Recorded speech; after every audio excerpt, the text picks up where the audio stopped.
of Kurukshetra is not the same Krishna who was dancing with the gopis.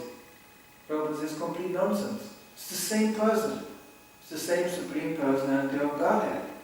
So it doesn't matter which form we are worshipping Him, that relationship can be activated, but for our own benefit, but we really understand our position.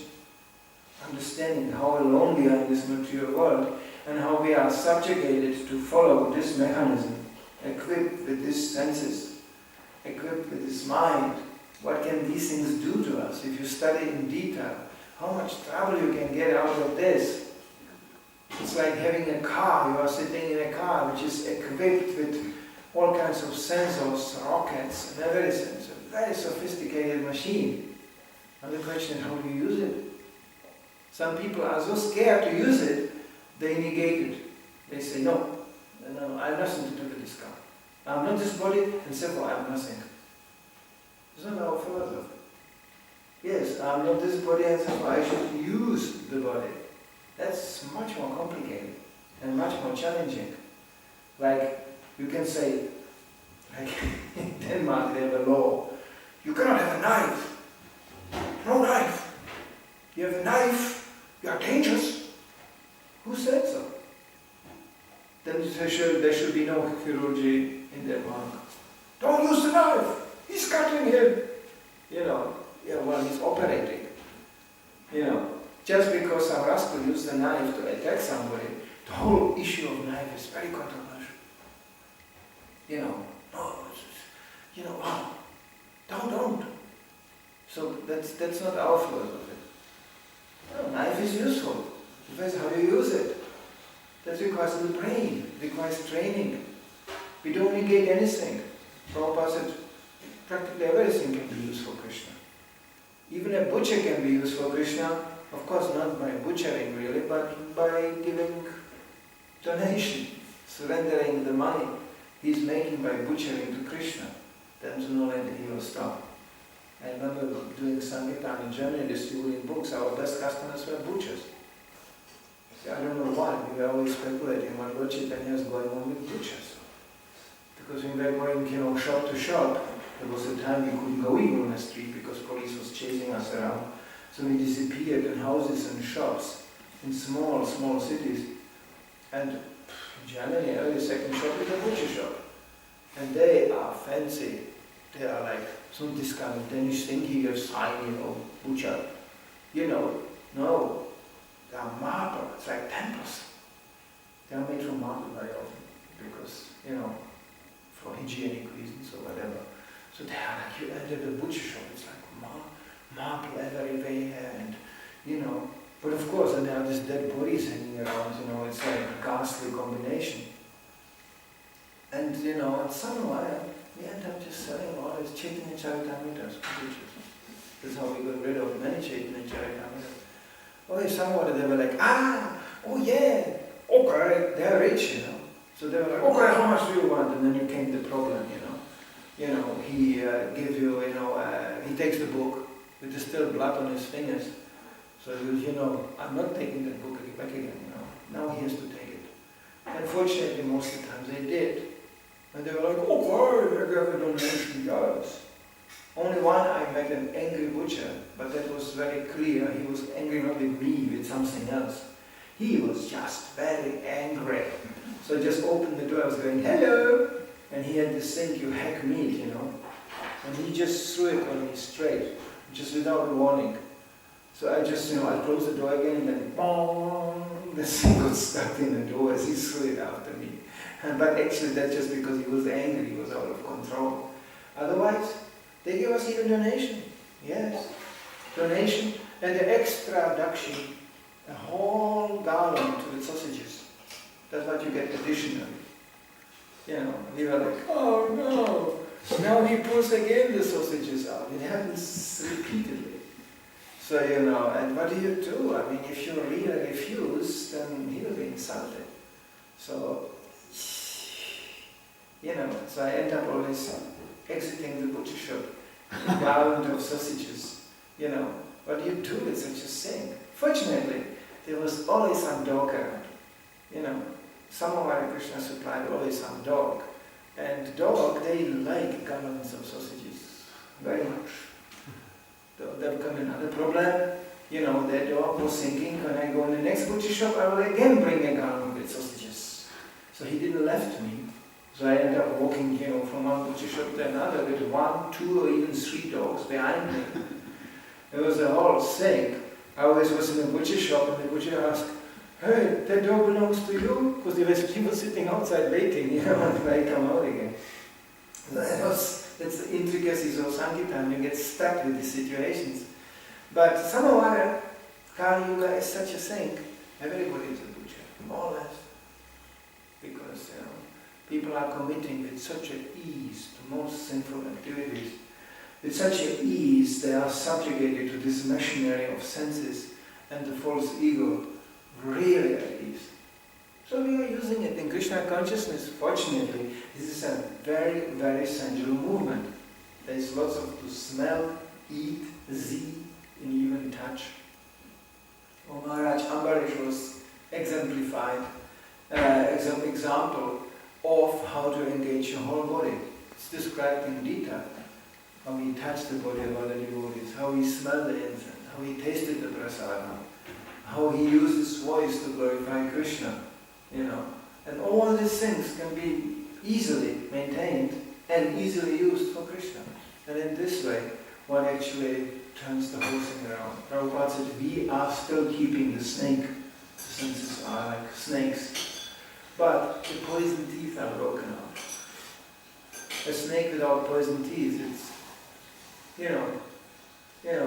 a toy. And it can be useful sometimes by threatening people. And get such a feel of anger. Yesterday again somebody told me, you cannot be spiritual. You are angry. It's laugh at such a thing. Krishna spoke the whole Bhagavad Gita to Arjuna to make him angry, and there is so much. It comes especially from Indians, they're always like, you cannot be a saintly person. He gets angry. Because saintly person is like a, it's like a balloon, he's like a smiley, these stickers they have. He's smiling. Spiritual pleasure, very good. We are all one with the universe. Universe is full of pleasure. Pleasure here, pleasure there, ecstasy here, ecstasy there. Give me donation. That's my pleasure. Give me donation. So this is like, India is full of these fellows. You never see a picture in India of a guru who is like, they are all advertisers. It's almost like advertisement for toothpaste. My teeth are white and shiny. They are all like that. All these advertised gurus. No, you don't. You see Prabhupada's picture and most of them. Prabhupada is not like this. I was personally instantly attracted by a picture of Prabhupada which wasn't smiling at all. It's one of the most heavy pictures I saw in my life. It was taken somewhere, and that photo I very rarely saw it. Prabhupada sitting on a window with the light going from below. It was a black and white photo. And somehow the lightning was of such a nature that all these veins were just especially vividly displayed. And Prabhupada could put the chin out really, it was like really sticking out. And Prabhupada was just with a beat back and he was like really intense. I was going, who is this? That was the first picture of Prabhupada I saw. I was going, and I closed the book immediately. Because I was scared. I was thinking, this is getting serious. I met even one very educated gentleman in Sankirtan. He said, no, I will not take this book. I don't like this book. Because, you see, in the back there was always a picture of Prabhupada, in Bhagavad Gita. So he said, no, I don't want this book. Because this man, he always wants something from me. That's also. So you couldn't stay actually passive in front of Prabhupada. You couldn't actually just be, I'm fine, you're fine, we are all fine, isn't it? It's cosmic bliss. Oh. This is actually basically what happens with these yoga schools and this. So, Prabhupada he wants something from me. Yeah, it's true. but not for his personal benefit. He wants that actually you do surrender to Krishna, and Prabhupada's preaching as the movement grew in size became more and more challenging, more and more clear to the point. Yes, Prabhupada said, I don't think there is any guru in history of Vaishnava Sampradaya who used the word rascal so many times as Prabhupada. Prabhupada, when he was dying, he said, maybe I overdid it a little bit. I used the word rascal really many times. So this is challenging to the false ego of the conditioned soul. But it doesn't matter. We are here victimized. You read about this, how victimized we are, surrounded by this machinery, completely alone, dying alone, being born alone. Nobody will take birth for you. And nobody will die for you either. In the meanwhile, everybody is on a lonely trip to achieve the maximum sense gratification in this world, to achieve the accomplishment of his dreams. What a pathetic display. So the only time, and that's what attracts people to Krishna consciousness, they see these people are sharing, they are sharing holy name, and they are sharing their lives. They are living stuck on top of each other. They're actually sharing each other.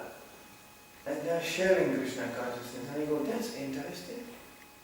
Like I managed for years in Krishna consciousness, Mataji's from I have always in this service, even as a brahmachari, it was pathetic. You know, I was a brahmachari managing 20 Matajis, ridiculous. But you know, but people joined just because of that. And more Matajis joined. Because you never saw 20 ladies dancing together, sharing Krishna consciousness. Our previous GBC, he had a name for ladies, he called them the eternal competitors. It's so distinct in a female nature, always check the one out. Yes, they can be friends. Hello! Hello! But they're always checking. What kind of dress you have? What kind of outlook you have? And above all, which man you are affiliated with. You know, how did you manage to own him like that? Wow, you got him under control. Well, I also under control.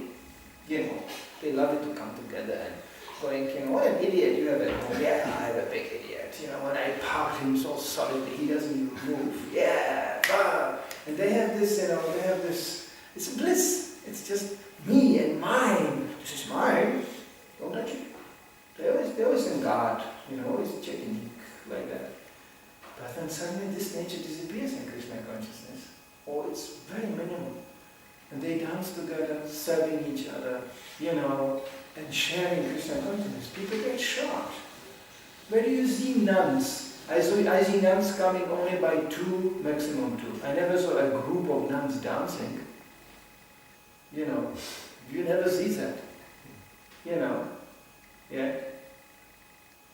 I just see literally, I saw 2 nuns stuck in the shopping house, checking out typical lady department, you know, these shelves of these different liquids and all these kind of things.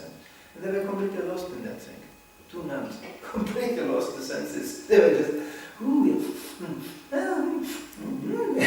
it's ridiculous, nuns. But there were 2. Because actually to enjoy you have to be 2 real. You know, that's okay. But more, how do you enjoy together?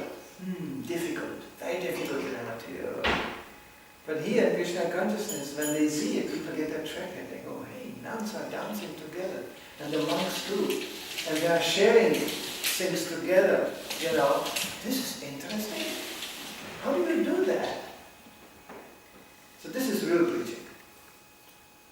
Not this individualistic preaching, you and your Krishna, you and your, you know, realizations, you and your feelings.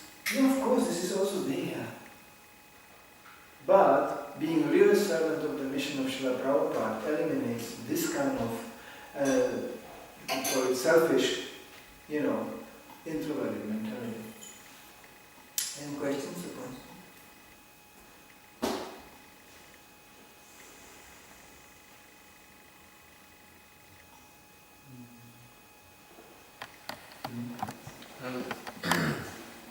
If one follows like if one tries to complete Srila Prabhupada's mission, then automatically like these differences and all this, that will not be so important.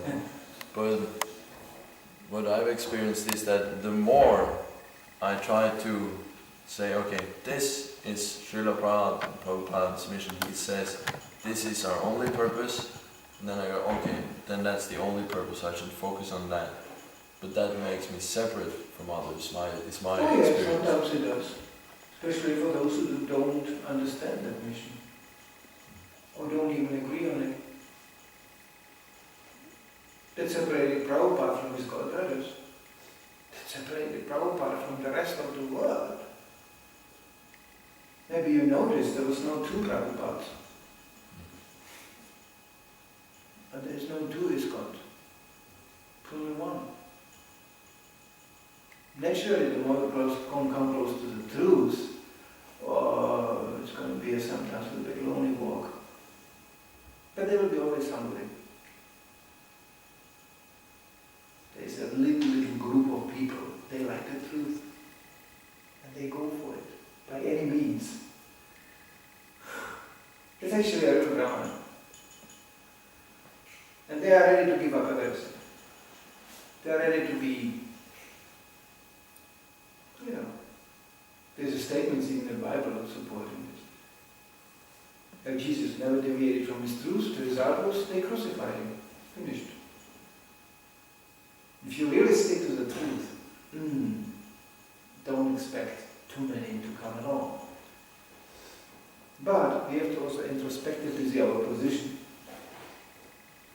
It's easy to stand up in the marketplace and go, the truth is, but what about you? Are you living according to the truth? We can honestly say we are heading for it.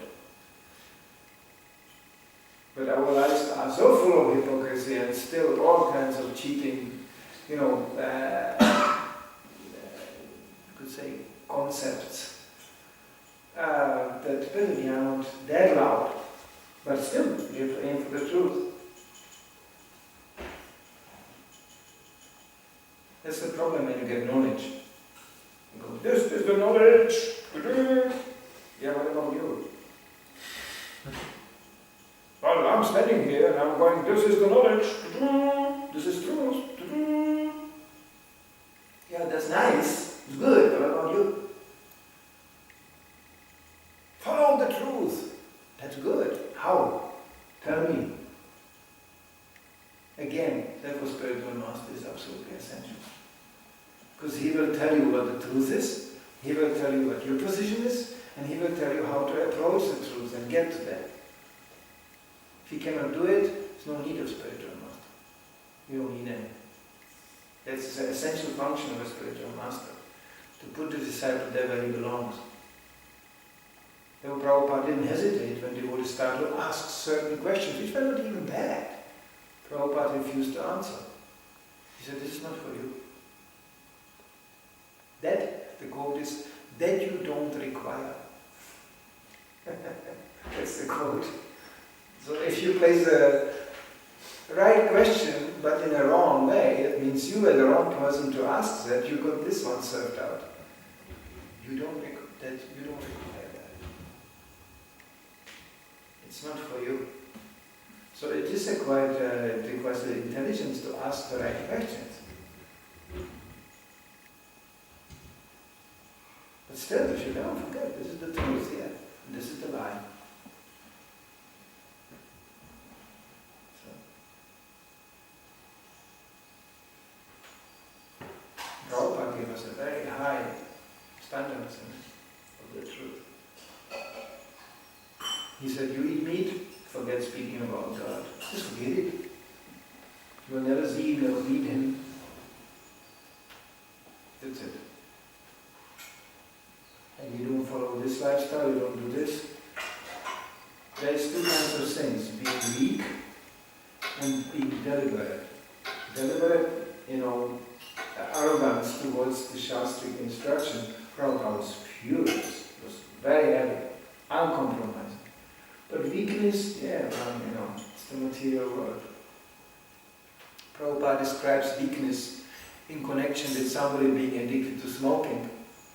He goes, he came to Krishna consciousness, he's stopping smoking, okay? And people do from one minute to another.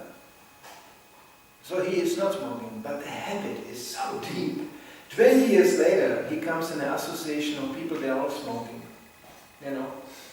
And one pulls the cigarette and goes, yeah, let's take one. Smokers are very charitable people sometimes, you know, they distribute the cigarettes. Ah, just one. And while he talks to somebody, he may even go, yeah, and then, you know, and then he realizes, I'm smoking. I have a cigarette again in the mouth, you know. And he goes, and he immediately stops. It's a fall down, but it's actually of habituation, it's a weakness. Prabhupada said that will be forgiven. But when you devise the new version of Krishna consciousness, you know, which is based on smoking, it's like the new version. You are revealing the new dimension of Krishna consciousness. That all Vaishnavas should go, Hare Krishna. You know, it's like the new form of meditation. Then Prabhupada said that's where the reaction comes. And we can see it. I know devotees who are suffering from severe weaknesses, repeated fall downs, since 40 years. And they're still around. But Krishna, as Prabhupada said, don't challenge Krishna like this. We cannot say when he stops forgiving. It's up to Krishna to say, okay, then that's not enough. Now it's not weakness. It's a policy.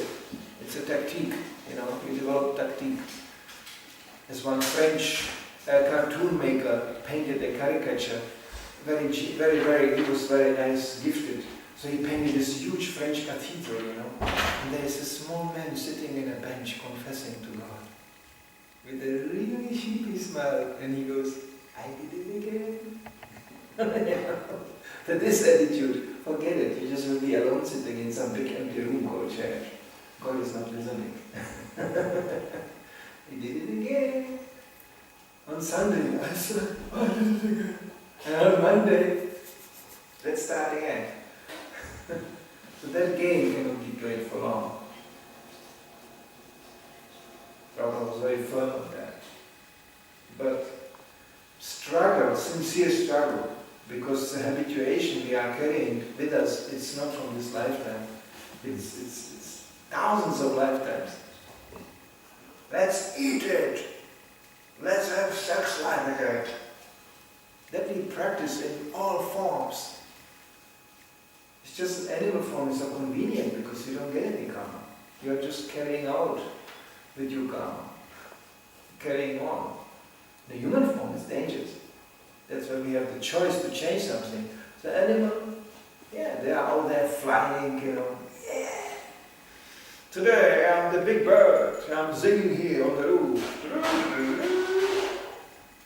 And today I will have sex life. And you see the little, you know, sparrows. This is the international Shudra bird, which is like international to find in India, everywhere. They are really like garbage birds, you know. And you can see they jump around, they sing, and then they jump on a lady, they rape the lady, and then they go and they pick here, pick there, and so on, you know, what's the problem? No problem. The humans are becoming more like this too. Just jumping around, something eating, and then comes a lady, you rape her, you know, you know, it's all coming so easy, isn't it? It's a life of an animal.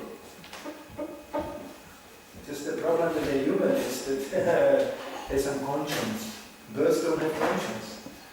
The tiger doesn't go, oh, I'm so depressed, I killed the deer again. Oh no, such an innocent, you know, deer, didn't do anything, I ate it up. No, the tiger goes, that was a good meal, you know, the deer is finished, because it's a tiger.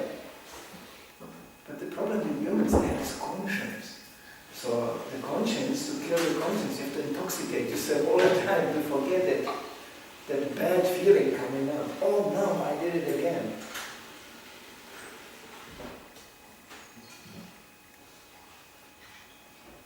So we have to constructively work on our weaknesses. There's not the weakness there, and there is this introspective recognition of one's fallen condition. There's always a chance to go, especially the followers of Lord Chaitanya. And Krishna alone appeared. He said, surrender? No, kill you. That's one Krishna book you can read. No, Krishna, I challenge you. Okay, next. I, Krishna, I came to kill you. Next. It's a pretty bloody book, you know. Every chapter somebody gets killed.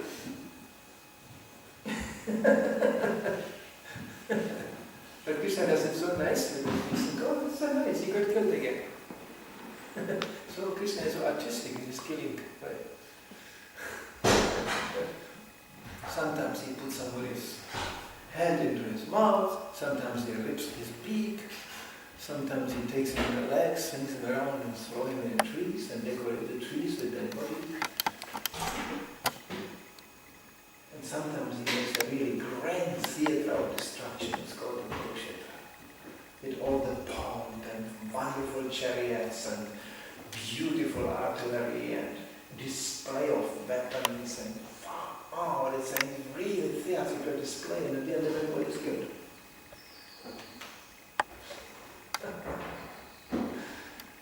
Some people are scared. They get the idea of our philosophy. There's all these heads rolling around and all this blood. Yeah, but Prabhupada said it's very beautiful. When Krishna does something, it's very beautiful.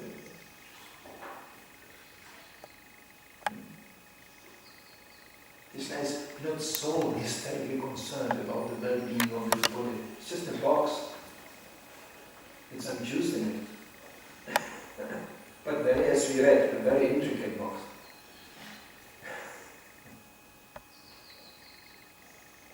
So when we understand Krishna's nature more and more, we understand that even punishment administered by him is done in such a beautiful way. So sophisticated and so artistic. It's a real art. This is how I stopped being an artist. Because when you get the idea of the supreme artist a little bit, you think, who is me? I can you know, what?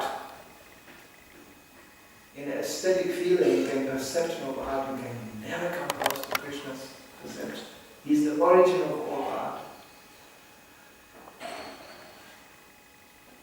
Wisdom, you know, vocabulary, linguist. You read in Krishna book, Krishna's, in the Nectar of Devotion, Krishna's qualities. What a person. You find somebody like this in the material world.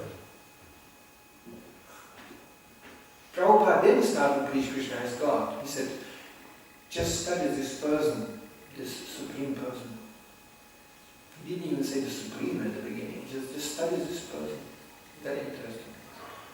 And then you find somebody who is better. Try. Therefore we are worshipping him.